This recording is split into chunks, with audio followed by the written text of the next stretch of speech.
Hace varios años venimos trabajando desde la Fundación Sociedades Digitales por el software libre. Nos parecen fundamentales estos eventos, difundir, educar y además dar la posibilidad de elegir qué sistema operativo quiere tener la gente en su computadora. Entonces, darle la bienvenida para apoyar darle las gracias por apoyar esta iniciativa y la bienvenida.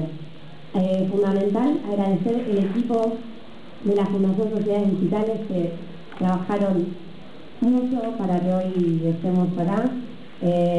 Parece sencillo hacer estas charlas, pero no, lleva mucho trabajo y mucho tiempo y realmente fue maratónico. Así que nada, no quiero agradecer uno por uno porque tal vez me olvido, pero muchísimas gracias. A mí me toca estar acá, pero siempre es formalismo. Es un trabajo en equipo y se trabaja mucho, así que muchas gracias. Me toca la mejor parte, que es presentar a Jon Maddog Hall, es el presidente de Libre. Se va viajando por el mundo más de 10 años contando las ventajas del uso del software libre. Es el vicepresidente es el presidente de Libre, y hoy tenemos la suerte de tenerlo acá con nosotros, así que sin más le doy la palabra. Gracias.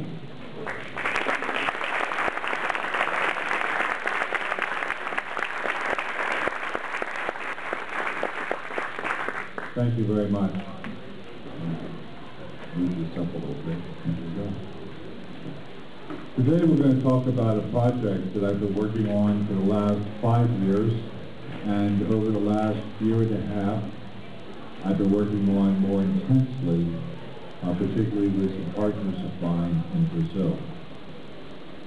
The agenda of this talk is going to be talking about the goals of the project, some of the techniques that we are going to use to deliver those goals, the status of the project currently, and then the summary of the goals, and then we can take some questions.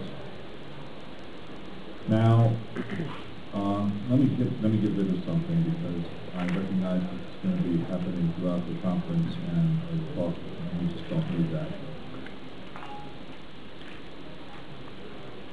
There we go. It'll disappear in a second. Okay.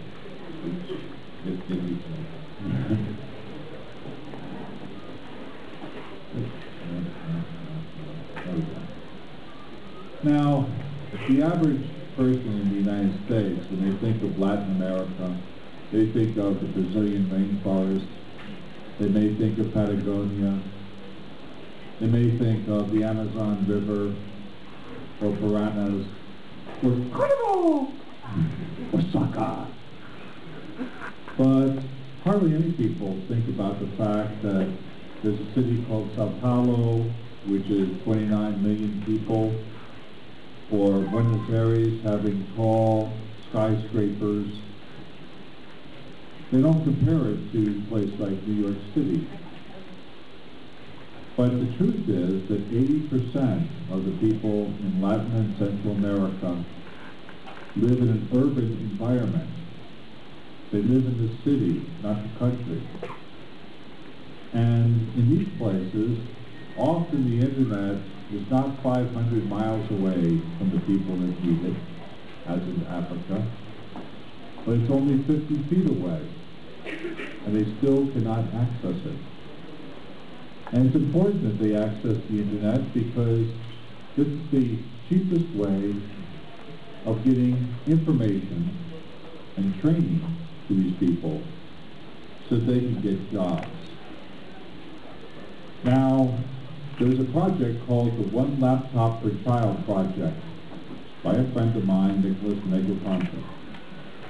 And the goal of this project was to give a computer system to every child.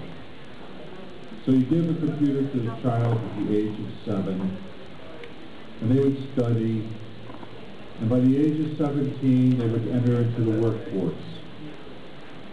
And people contributed to this project because everybody loves a child. Cute little children. Everybody loves them. Well, I'm a businessman. I actually hate children. Because children have a 10-year payback.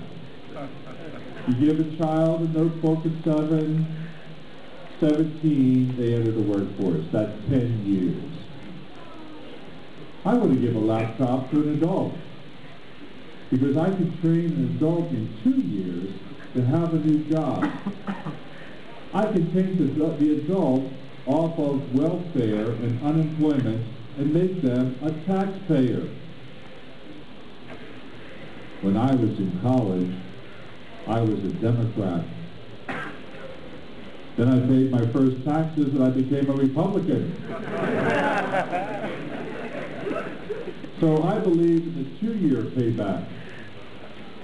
And while I care about the little children in Sao Paulo and Buenos Aires, I rather think of all of God's children, and that includes the adults and the people that are hard to employ. So the first goal of Project Cauã is to create millions of new private sector high-tech jobs throughout Latin and Central America. I said millions, not tens or hundreds or thousands, millions. We want to make computers easier to use. We'll explain more about that later. You know, we're a weird group in here. I dare say that most of you actually like computers. I've got news for you. Most of the people in the world hate computers. Especially Microsoft computers. Because they're really hard to use.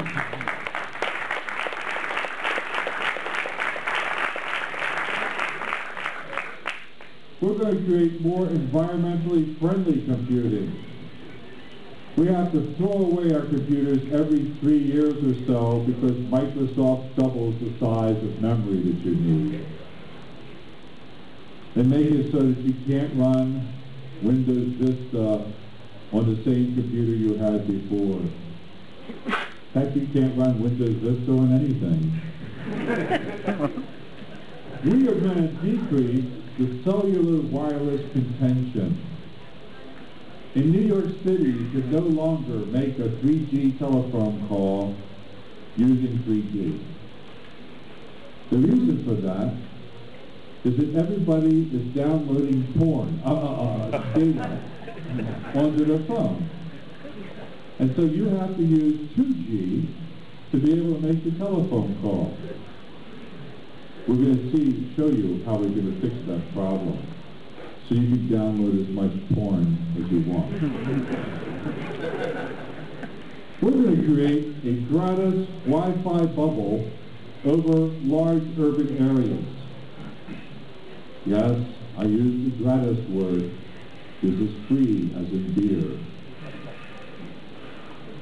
We're going to create low-cost or gratis supercomputing so that universities and companies can do high-performance computing problems at extremely low cost. And we're going to do all of this, and this is the most amazing part, without using any government money. We can do all of this with the private sector, and they're going to love it. So let's take the first one, creating millions of new jobs. We're going to take systems administrators, and we're going to make them the owners of their own business. We're going to call them system administrator entrepreneurs. We're going to give them the business plans that they need to start their businesses, the marketing materials that they need to take to their customers or their potential customers. We're going to give them the training and the certification and the licensing that they need to go into business. We're going to do this in mass to hundreds of thousands of people at one time with the lowest cost training that we can provide over the internet and on DVDs. The systems administrator entrepreneur will then be an unpaid sales force that will go out and find customers for themselves. And they will sign up these customers to use their services. And they will then go with letters of intent, letters from the customers saying, yes, I'll buy your service, to a commercial bank who will loan them the money to buy the equipment and networking to put them into business. These people will lease computing power to these customers.